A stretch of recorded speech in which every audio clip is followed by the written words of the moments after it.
जब किसी इंसान की मृत्यु होती है तो घर के बाहर तुरंत भीड़ लग जाती है। दूर दूर से रिश्तेदार और पड़ोसी इकट्ठे हो जाते हैं और घर का आंगन लोगों से भर जाता है। चारों तरफ रोना धोना मच जाता है। फिर उस अंतिम यात्रा की तैयारियां शुरू होती हैं जो शमशान घाट की तरफ निकलती है। बांस की अर्थी बनाई जाती है और उस शरीर को सफेद कफन में लपेटकर राम नाम सत्य के नारों के साथ ले जाया जाता है। विडंबना देखिए, जिस शरीर को कल तक रेशम के गद्दों पर भी नींद नहीं आती थी, आज उसी शरीर को मोटी मोटी लकड़ियों के ढेर पर लिटा दिया जाता है और आग लगा दी जाती है। जब शरीर धू धू करके जलने लगता है तो धीरे धीरे सारे रिश्तेदार, दोस्त और परिवार के करीबी सदस्य भी वहां से जाने लगते हैं। वे पीछे मुड़कर भी नहीं देखते, यह सोचकर कि अब सब खत्म हो गया। लेकिन गरुड़ पुराण के अनुसार यहीं से वह भयानक सच शुरू होता है। जब स्मशान में आखिरी आदमी भी चला जाता है, तब वहां मृतक की आत्मा स्तब्ध होकर खड़ी होती है और अपनी ही राख के ढेर को देख रही होती है।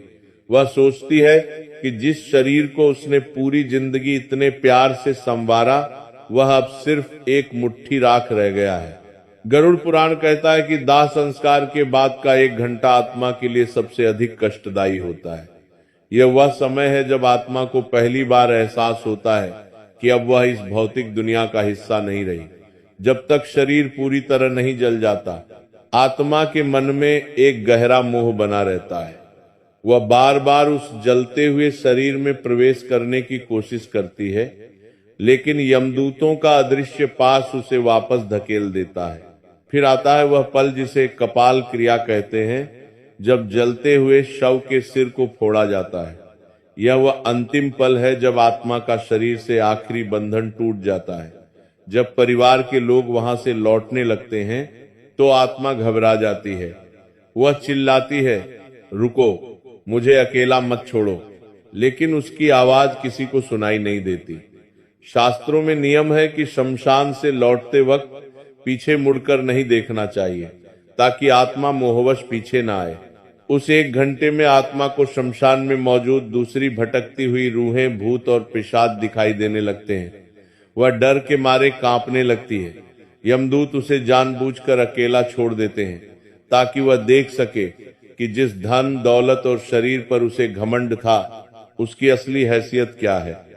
आत्मा को अपने पूरे जीवन की रील दिखाई देने लगती है।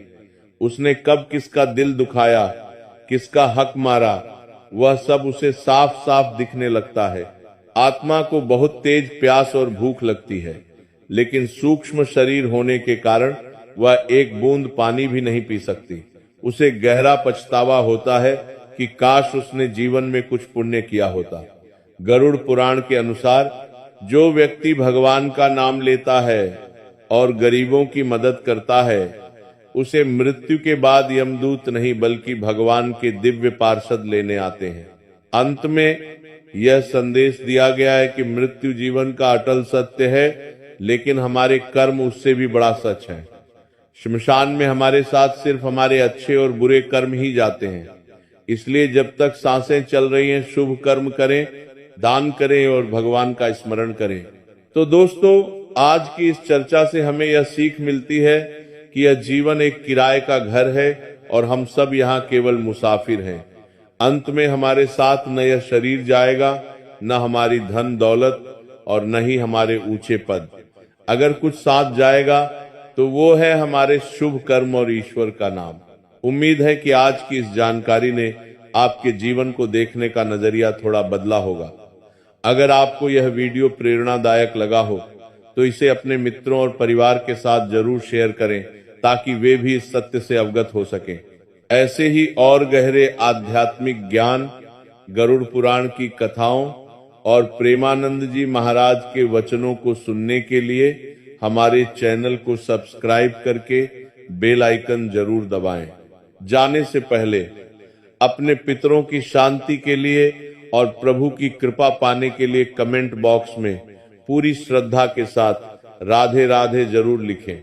मिलते हैं अगले वीडियो में, तब तक अपना ख्याल रखें और सत्कर्म करते रहें। बोलो राधे राधे